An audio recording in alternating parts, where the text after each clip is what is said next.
Hi, Jeff here from Lamppost Builds. Today in the What Now workshop, we're going to be starting a new project, which is making a sign for our workshop. Now, if any of you remember in previous videos that I had an issue with my router and I had to purchase a new one. Well, in purchasing the new router, I also bought a Sign Pro template, which you can use to make your own signs. Well, that's actually what we're going to be doing today. However, because the router was a little bit different, I wasn't quite used to it. It's a plunge router versus just a regular handheld router. I wanted to try it out a little bit because previously I've always made my signs by hand. So I wanted to try out this template to see if it actually worked. So let's check it out. Okay, you might recognize this piece of plywood. This cutout right here from what we did our last project with. But this is my practice piece. Again, it's just repurposed wood that I had laying around, so I decided to practice a little bit with making the template that I want. And again, I'm trying to make a sign that says, "What now?" ? Workshop. That's the name of my workshop. So I did a couple practice runs and I found that, if you go too deep, it's a little bit harder to run the router. Whereas if you, over here, you start to lessen the depth. And again, these are a couple of backwards letters, but I can explain that later. So again, a second pass and then a third pass. And I'm kind of liking this, how it's turning out. So what I'm going to be doing is I'm going to be using a different piece of wood to make this sign out of, and I'm going to show you how to do it. Okay, I've got everything set up for what I need to do to make this sign. This is my template maker that I purchased, and it actually works pretty neat. It's got a little quirks to it, but basically you take the ends. You take the end off here and you slide your letters in as you need them. And what I was saying before about the backwards letters that I had in the template, they suggest that you either put letters in backwards or upside down so you don't mistakenly router those if you're focusing on specific words that you want. And right now we're focusing on the word workshop. So I just randomly threw some letters in here. I kind of know what I want to do. So I'll be sure not to router the ones that I don't want. You may not be able to see it, but I've got some lines drawn on the piece of wood because I've got to center, or I want to center, both words with each other. So workshop and then what now with the question mark will be a little bit wider. But I've also got another issue that I want to avoid these knots because you will have difficulty routering the knots. So just keep that in mind when you're doing something like this on your own. So I'm going to set it on my marks where I want this to be. Like so. And then I'm going to go ahead and clamp these in place to my workpiece so it does not move.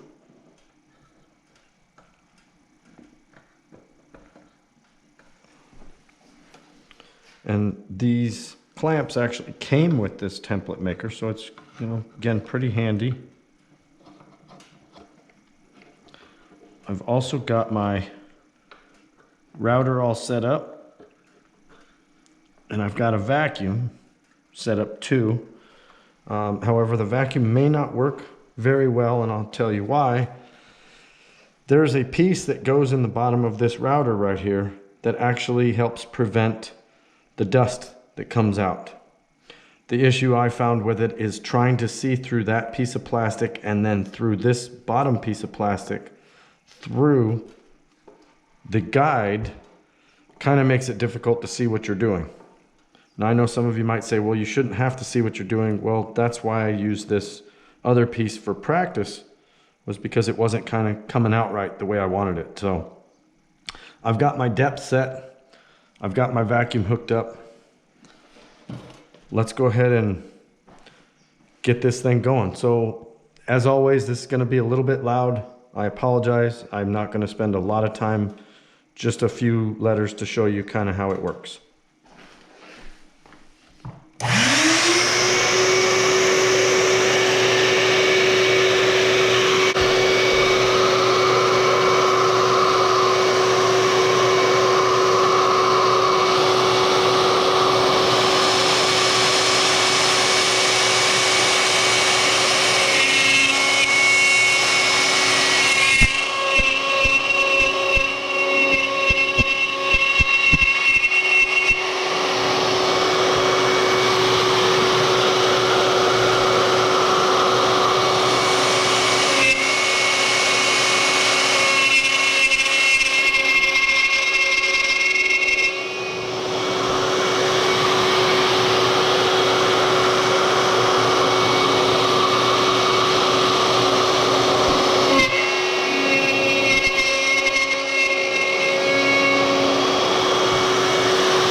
Now, the other thing is if you'll notice that my guides, my template letters are starting to fall out. That's because I did not move this piece back into place. And that's what these sliding pieces are for, is to keep your letters from moving around on you. So I did fail to do that, but that's another reason why I had stopped when I did.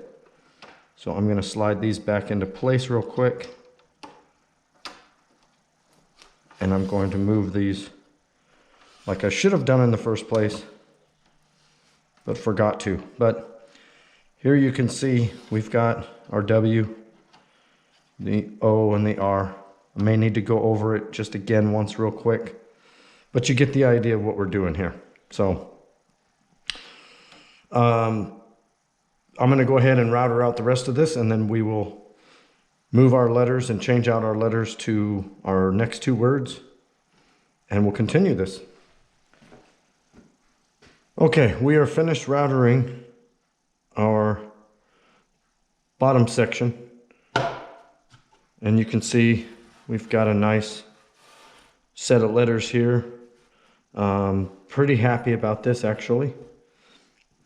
And now the next step is for us to take these letters out and put our others in.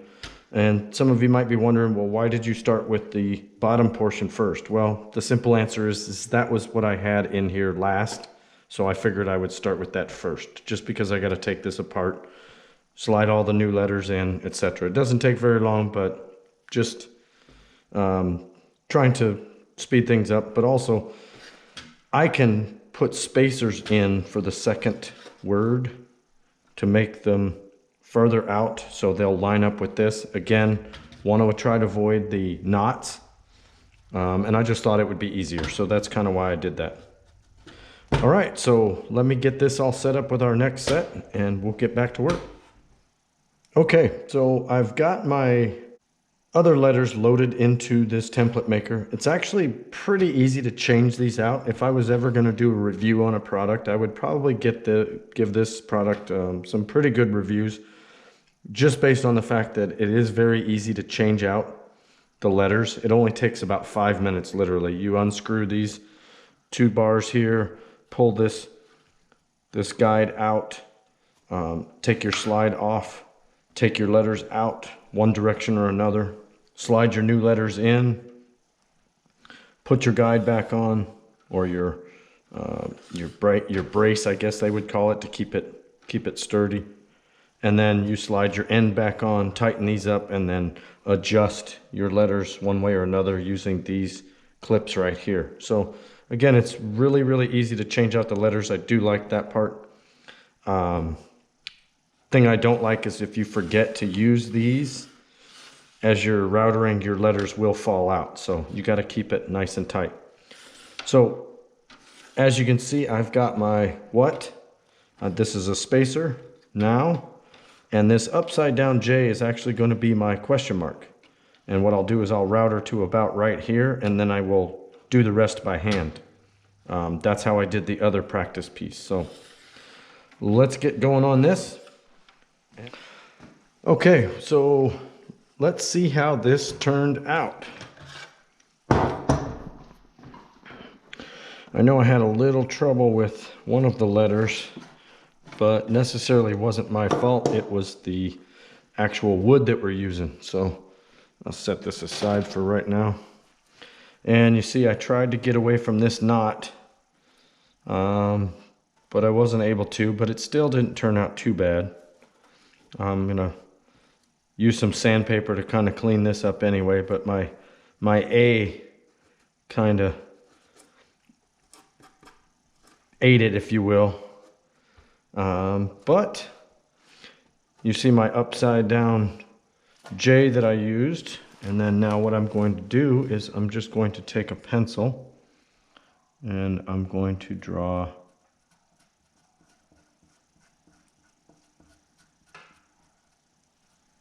and then I need a dot right about here actually. So I might just come over a little bit further.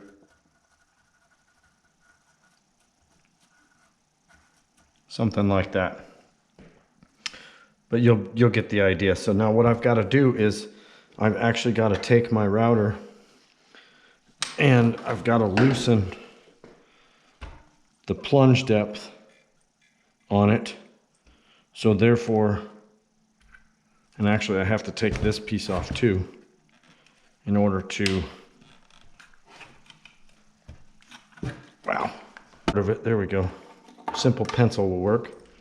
So what I'll do is I will set this on here and I'm gonna put that down there.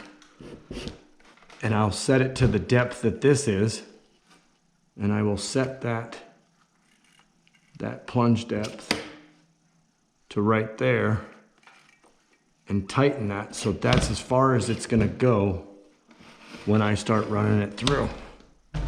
So I might as well do this by hand real quick since I've got you. So again, a little bit loud, no vacuum. Okay, here we go.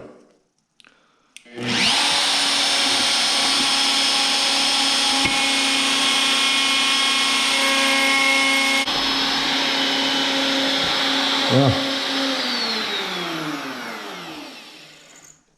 kind of looks like an okay question mark, but I like the other one that I did better. So, you know, again, you can play around with this stuff. So far, I'm not unhappy with the way it turned out. Besides, it's just going to be stained and painted, sitting on a wall. So, anyway, that is how you do that. Okay, so stay tuned for part 2 of this project. The next thing we're going to do is probably coat this with a coat of paint, some spray paint, and then sand it. Might even do some other stuff. So stay tuned.